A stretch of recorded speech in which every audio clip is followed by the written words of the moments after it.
The small town of Willow Creek was a patchwork of dusty roads, sprawling fields, and houses that leaned into each other like old friends. Eli Harper and Sam Whitaker had grown up here, their lives intertwined since they were 6 years old. It started with a chance meeting in the cul-de-sac between their houses. Eli, with his mop of dark curls and a shy smile, offering Sam half of a slightly squashed PB&J sandwich. Sam, all freckles and boundless energy, had accepted it like it was a sacred pact. From that day, they were unique, building forts in the woods, racing bikes until the sun dipped below the horizon, and dreaming up adventures in the rickety treehouse in Ellie's backyard. Now, at 17, the summer before their senior year stretched before them like an endless promise.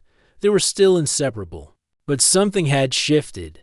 Eli felt it in the way his stomach flipped when Sam laughed too loud, or slung an arm around his shoulders. He noticed it in the way he couldn't stop staring at Sam's hands, strong, calloused from years of climbing trees and throwing baseballs. Eli was falling for his best friend, and the realization was both exhilarating and terrifying. It was a humid July night when everything changed. They were sprawled on the roof of Sam's garage, a spot they'd claimed years ago for stargazing, and sneaking sodas past bedtime. The air was thick with the scent of honeysuckle, and the cicadas sang a relentless chorus. Eli lay on his back, one arm behind his head, stealing glances at Sam. The moonlight caught the sharp angle of Sam's jaw, the golden mess of his hair, and Ellie's chest tightened with something he couldn't name. "You're quiet tonight," Sam said, tossing a chip into his mouth without looking over. His voice was light, teasing, but it held that edge of curiosity that always made Eli feel seen. "What's up, Harper? Got a secret girlfriend you're not telling me about?" Ellie's laugh came out forced, his palms sweaty against the rough shingles. "Yeah, right. You know I'd tell you." Sam rolled onto his side, propping himself on an elbow. His hazel eyes glinted with mischief. "Then what's with the face? You look like you're trying to solve world hunger." Ellie's heart was pounding so hard he was sure Sam could hear it. He'd been carrying this secret for months, maybe longer, and it was eating him alive. Every time Sam smiled at him, every time their shoulders brushed, the words clawed at his throat, begging to be let out. But what if saying them ruined everything? What if Sam didn't feel the same? What if he lost the one person who made Willow Creek feel like home? "I'm fine," Eli mumbled, picking at a loose thread on his jeans. "Just thinking." "About what?" Sam pressed, his grin softening into something gentler. He nudged Ellie's knee with his own. "Come on, man, it's me." Eli swallowed, his mouth dry. The stars above blurred as his vision tunneled. He couldn't keep this in anymore. Not when Sam was looking at him like that, like he was the only person in the universe. "It's about you," Eli said, his voice barely above a whisper. And me." Sam's brow furrowed, but he didn't pull away. He just waited, his silence an invitation. Eli took a shaky breath. "I like you, Sam, not just as a friend. Like, I think about you all the time. I get all messed up when you're around, and I know it's probably stupid, and you probably don't feel the same. But I can't keep pretending it's not there. I like you. A lot." The words hung in the air, heavy and raw. Eli stared at the roof, unable to meet Sam's eyes. His pulse thundered, and he braced himself for the worst, for Sam to laugh it off, or worse, to pull away and never look at him the same again. But Sam didn't do either. Instead, he let out a soft, surprised laugh. "Eli, you absolute dumbass." Ellie's stomach plummeted. "I'm sorry.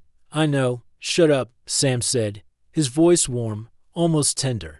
He sat up fully now, leaning closer. "You're a dumbass because you think you're the only one who's been freaking out. I've been trying to figure out how to tell you I'm into you for, like, a year." Ellie's head snapped up, his eyes wide. "What?" Sam's grin was shy now, a rare vulnerability in his expression. "Yeah, I mean, come on. You think I spend all my time with you because I love your mom's meatloaf? I've had a crush on you since that day at the lake when you did that dumb cannonball and came up sputtering. I couldn't stop staring at you. Thought I was gonna lose it." Ellie's brain short-circuited. You're serious?" "Dead." Serious, Sam's hand found Ellie's wrist, his fingers warm and steady. I like you, Eli. Like, a lot. The world seemed to pause, the cicadas fading into the background. Ellie's heart was still racing, but now it was for a different reason. He felt like he was floating, like the stars were spinning just for them. So, what now? He asked, his voice trembling with hope. Sam's grin turned mischievous. Well, I was thinking maybe this. He leaned in, slow enough that Eli could pull away if he wanted to. But Eli didn't. He couldn't. His eyes fluttered shut. And then Sam's lips were on his, soft and warm, tasting faintly of salt and soda. It was clumsy, their noses bumped, and Ellie's glasses slipped, but it was perfect because it was them. When they pulled back, both were flushed, grinning like fools. Okay, Eli said, breathless. That was yeah, Sam echoed, his voice just as shaky. He reached for Ellie's hand, lacing their fingers together. So, we're doing this, Eli nodded, his smile so wide it hurt. We're doing this. The rest of the summer was a blur of stolen moments and new discoveries. They were still Eli and Sam, still arguing over who'd win in a fight between Batman and Spider-Man. Still sneaking into the diner for late-night milkshakes, but now there were secret kisses behind the bleachers, hands brushing under tables, and long talks in the treehouse about what this meant for them. Eli learned the shape of Sam's smile against his lips, the way his laugh sounded softer when it was just for him. Sam learned that Ellie's quiet strength was his anchor, grounding him when the world felt too big. But Willow Creek wasn't kind to secrets. It started with whispers, Jake Miller catching them holding hands at the county fair, his smirk spreading the news like wildfire. By the time school started, the rumors were everywhere. Some kids just stared. Others stopped talking to them altogether. Sam's dad was the worst of it. He didn't yell, but his cold silence and muttered comments about phases cut deeper than any shouting match. Ellie's mom was different. She didn't disapprove, but her worried glances and hesitant questions about being sure made Ellie's stomach twist. They faced it together. Sam would squeeze Ellie's hand when the whispers got too loud, and Eli would slip notes into Sam's locker, stupid little things like "you're my favorite idiot" or a doodle of them as superheroes, just to make him laugh. The treehouse became their sanctuary, its warped wooden walls a shield against the world. They'd sit there, knees touching, talking about college, about escaping to a city where they could walk down the street hand in hand without anyone blinking. One October evening, as the leaves turned gold and the air grew sharp, they were back on the garage roof, wrapped in a blanket to fend off the chill. Sam was tracing patterns on Ellie's palm, his touch light but deliberate. You ever think about what it'll be like? He asked, his voice quiet. Like years from now? Eli leaned his head against Sam's shoulder, breathing in the familiar scent of his cologne. All the time. I think we'll have an apartment somewhere loud and busy. You'll probably leave dishes in the sink, and I'll nag you about it, but we'll be happy. Sam chuckled, pressing a kiss to Ellie's temple. You're gonna be a nag, huh? Someone's gotta keep you in line, Eli teased, nudging him. Sam turned to face him, his expression serious now. You think we'll make it? Like, really make it? Eli met his gaze, his heart steady. I know we will. We've already made it through this much. Sam's smile was soft, and he leaned in, kissing Eli slow and deep, like he was pouring every unspoken promise into it. Eli kissed him back, his hands finding Sam's, their fingers interlocking like they were made to fit together. The years that followed weren't always easy. Senior year brought college applications, late-night study sessions, and the ache of knowing they might end up in different cities. But they fought for each other. They chose the same university, a liberal arts school in a bustling city far from Willow Creek's judging eyes. They moved into a cramped apartment with mismatched furniture and a leaky faucet. And it was perfect because it was theirs.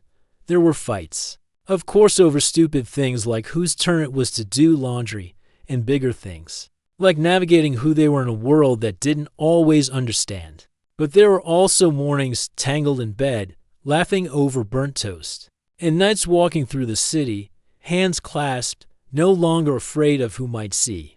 10 years later, Eli and Sam stood in a small gallery downtown, surrounded by Ellie's. Photographs, black and white shots of city life, with Sam's face hidden in the shadows of several frames. Sam, now a journalist with a penchant for investigative pieces, had written the gallery's program notes, his words weaving stories around Ellie's images. They were still them, Ellie's quiet intensity balancing Sam's boundless energy, their love a constant through every storm. As the gallery emptied and the city lights glowed outside, Sam pulled Eli close, his arms wrapping around him from behind. "Told you we'd make it," he murmured, his breath warm against Ellie's ear. Eli smiled, leaning back into him. "Yeah, you were right," and under the soft hum of the gallery lights, they stood together, two boys from Willow Creek who'd found their way to each other and to a love that was worth every risk.